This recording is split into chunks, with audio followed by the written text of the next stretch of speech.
चला तर good morning विद्यार्थी मित्रांनो, आज आपण लेक्चरला सुरुवात करणार आहोत. चला तर फर्स्ट क्वेश्चन आहे, महाराष्ट्रात सर्वाधिक महानगरपालिका कोणत्या जिल्ह्यात आहे? तर आन्सर आहे ठाणे जिल्ह्यात. ठाणे जिल्ह्यात सर्वाधिक नगरपालिका आहे, महानगरपालिका. तर 2 आहे, जव्हार हे थंड हवेचे ठिकाण कोणत्या जिल्ह्यात आहे? तर ठाणे जिल्ह्यात आहे. सर्वात जास्त तालुके खालीलपैकी कोणत्या जिल्ह्यात आहे? नांदेड, नाशिक, नागपूर, अहमदनगर. तर सर्वात जास्त तालुके नांदेड जिल्ह्यात आहे. खालीलपैकी कोणत्या जिल्ह्यात सर्वात कमी तालुके? तर धुळे जिल्ह्यात सर्वाधिक कमी तालुके आहे. घारापुरी लेण्या कोणत्या जिल्ह्यात आहेत? तर घारापुरी लेण्या कोणत्या जिल्ह्यात आहे? रायगड जिल्ह्यात आहे. रायगड जिल्ह्यात. रत्नागिरी जिल्ह्यात इंद्रॉन विद्युत प्रकल्प कोठे आहे? तर ऑप्शन डी हे आपले राईट आन्सर आहे, दाभोळ येथे आहे. 7 नंबरचा क्वेश्चन आहे, महाराष्ट्रातील सर्वाधिक पावसाचे ठिकाण आंबोली हे सिंधुदुर्ग जिल्ह्यातील कोणत्या तालुक्यात आहे? तर सावंतवाडी तालुक्यात आहे. रेडी हे बंदर सिंधुदुर्ग जिल्ह्याच्या कोणत्या तालुक्यात आहे? वेंगुर्ले या तालुक्यात आहे. आगाखान पॅलेस कुठे आहे? तर पुणे येथे आहे आगाखान पॅलेस. कोयना प्रकल्पाच्या जलाशयाचे नाव काय आहे? तर शिवाजी सागर हे कोयना प्रकल्पाच्या जलाशयाचे नाव आहे. लोणावळा व खंडाळा ही थंड हवेची ठिकाणे कोणत्या जिल्ह्यात आहे? तर पुणे जिल्ह्यात आहे. हरणासाठी प्रसिद्ध असलेले सागरेश्वर अभयारण्य सांगली जिल्ह्यातील कोणत्या तालुक्यात आहे? तर खानापूर विटा या तालुक्यात आहे. सांगली शहर कोणत्या नदीच्या काठावर वसले? तर सांगली शहर हे कृष्णा नदीच्या काठावर वसले आहे. कोल्हापूर शहर कोणत्या नदीच्या काठावर वसले? तर कोल्हापूर शहर हे पंचगंगा नदीच्या काठावर वसले आहे. 15 नंबरचा क्वेश्चन आहे, बाहुबली हे तीर्थक्षेत्र कोल्हापूर जिल्ह्याच्या कोणत्या तालुक्यात आहे? तर कोणत्या तालुक्यात आहे? हातकणंगले या तालुक्यात आहे. पन्हाळागड कोणत्या जिल्ह्यात आहे? तर पन्हाळागड हे कोल्हापूर जिल्ह्यात आहे. माळढोक पक्षी अभयारण्य कोणत्या जिल्ह्यात आहे? तर सोलापूर जिल्ह्यात आहे. सोलापूर जिल्ह्यातील उजनी धरण कोणत्या नदीवर आहे? तर सोलापूर जिल्ह्यातील उजनी धरण हे भीमा नदीवर आहे.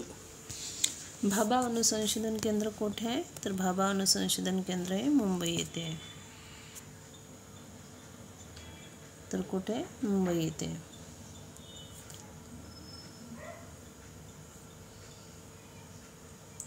कोणत्या जिल्ह्यात सर्वाधिक लांबीचा समुद्र किनारा लाभला आहे? तर रायगड या जिल्ह्यात सर्वाधिक लांबीचा समुद्र किनारा लाभला आहे. 21 नंबरचा क्वेश्चन आहे, महाराष्ट्र शासनाने कोणता जिल्हा फलोत्पादन जिल्हा म्हणून जाहीर केला आहे? तर रत्नागिरी हा जिल्हा महाराष्ट्र सरकारने फलोत्पादन जिल्हा म्हणून जाहीर केला आहे. 22 नंबरचा क्वेश्चन आहे, महाराष्ट्रातील पहिला पवनविद्युत प्रकल्प कोठे आहे? तर कोठे आहे पहिला पवनविद्युत प्रकल्प महाराष्ट्रातील? जमसांडे देवगड. आता 23 नंबरचा क्वेश्चन आहे, ठाणे जिल्ह्यातील मोडकसागर धरण कोणत्या नदीवर आहे? तर ठाणे जिल्ह्यातील मोडकसागर धरण हे वैतरणा नदीवर आहे. 24 नंबरचा क्वेश्चन आहे, ठाणे जिल्ह्यात कोणती आदिवासी जमात प्रामुख्याने आढळते? तर वारली ही आदिवासी जमात ठाणे जिल्ह्यात प्रामुख्याने आढळते. तर 25 नंबरचा क्वेश्चन आहे आपला, राष्ट्रीय केमिकल्स आणि फर्टिलायझर्स खत कारखाना कोठे आहे? तर थळवाशेत येथे राष्ट्रीय केमिकल्स आणि फर्टिलायझर्स खत कारखाना आहे. 26 नंबरचा क्वेश्चन आहे, स्वातंत्र्यवीर सावरकरांनी उभारलेले पतितपावन मंदिर कोठे आहे? तर रत्नागिरी येथे पतितपावन मंदिर आहे. रत्नागिरी जिल्ह्यात हर्णे बंदर कोणत्या तालुक्यात आहे? तर रत्नागिरी जिल्ह्यात हर्णे हे बंदर दापोली तालुक्यात आहे. 28 नंबरचा क्वेश्चन आहे, कोकणचे गांधी आप्पासाहेब पटवर्धन यांचा गोपुरी आश्रम कोठे आहे? तर कुठे आहे? कणकवली येथे. 29 नंबरचा क्वेश्चन आहे, लाकडी खेळण्यासाठी प्रसिद्ध असलेले सावंतवाडी हे ठिकाण कोणत्या जिल्ह्यात आहे? तर सिंधुदुर्ग जिल्ह्यात लाकडी खेळण्यासाठी प्रसिद्ध असलेले सावंतवाडी हे ठिकाण आहे. 30 नंबरचा क्वेश्चन आहे, गणपतीचे मंदिर असलेले गणपतीपुळे हे ठिकाण कोणत्या जिल्ह्यात आहे? तर कोणत्या जिल्ह्यात आहे गणपतीपुळे? रत्नागिरी जिल्ह्यात आहे. थिबा राजवाडा कोठे आहे? तर थिबा राजवाडा हा रत्नागिरी जिल्ह्यात आहे. 32 नंबरचा क्वेश्चन, रत्नागिरी जिल्ह्यात कोणत्या प्रकारच्या जमिनी आढळतात? तर रत्नागिरी जिल्ह्यात जांभ्या खडकाची जमिनी आढळतात. मालवणी ही कोकणी भाषा कोणत्या जिल्ह्यात बोलली जाते? तर मालवणी ही कोकणी भाषा सिंधुदुर्ग जिल्ह्यात बोलली जाते. चला तर 34 नंबरचा क्वेश्चन आहे, प्रादेशिक फळ संशोधन केंद्र वेगुर्ले येथे कोणत्या फळांवर संशोधन केले जाते? तर कोणत्या फळावर संशोधन केले जाते? तर आन्सर आहे काजू या फळावर संशोधन केले जाते वेगुर्ले येथे. सिंधुदुर्ग जिल्ह्यातील ताडोबा प्रकल्प कोणत्या नदीवर आहे? तर कर्ली या नदीवर सिंधुदुर्ग जिल्ह्यातील ताडोबा प्रकल्प आहे. 36 नंबरचा क्वेश्चन आहे, रत्नागिरी जिल्ह्यात गरम पाण्याचे झरे कोठे आहेत? तर रत्नागिरी जिल्ह्यात गरम पाण्याचे झरे उन्हाळे, उन्हावरे, राजापूर वरीलपैकी सर्व येथे आहे. 37 नंबरचा क्वेश्चन आहे, रत्नागिरी जिल्ह्यात जलविद्युत केंद्र कोणत्या ठिकाणी आहे? रत्नागिरी जिल्ह्यात जलविद्युत केंद्र पोफळी या ठिकाणी आहे. पोफळी. 38 नंबरचा क्वेश्चन आहे, भातसा जलविद्युत प्रकल्प कोणत्या जिल्ह्यात आहे? तर भातसा जलविद्युत प्रकल्प ठाणे जिल्ह्यात आहे.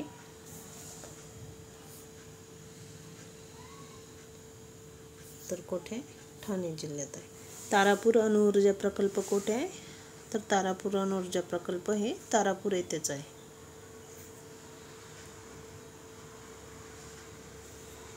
चला तर नेक्स्ट बघूया, ठाणे जिल्ह्यात कोणत्या ठिकाणी गरम पाण्याचे झरे आहेत? तर ठाणे जिल्ह्यात वज्रेश्वरी येथे गरम पाण्याचे झरे आहेत. हाजी मलंग बाबाचा दर्गा कोठे आहे? तर हाजी मलंग बाबाचा दर्गा कल्याण येथे आहे. 42 नंबरचा क्वेश्चन आहे, आद्य क्रांतिकारक वासुदेव बळवंत फडके यांचे जन्मस्थळ शिरढोण कोणत्या जिल्ह्यात आहे? जन्मस्थळाचं नाव काय? शिरढोण. आणि जिल्हा कोणता आहे? तर रायगड. हे जिल्ह्यावर आधारित भरपूर सारे आवश्यक असे PYQ क्वेश्चन आहेत, ते तुम्ही नक्की बघा आणि तुम्हाला नक्कीच हे फायद्याचे ठरतील, कारण कोणत्याही एक्झाममध्ये जिल्ह्याविषयी माहिती विचारतात. रायगड जिल्ह्याचे मुख्य ठिकाण कोठे आहे? तर अलिबाग येथे आहे. न्हावाशेवा बंदर कोणत्या जिल्ह्यात आहे? तर न्हावाशेवा बंदर हे रायगड जिल्ह्यात आहे. 45 नंबरचा क्वेश्चन आहे, खालील खोपोली,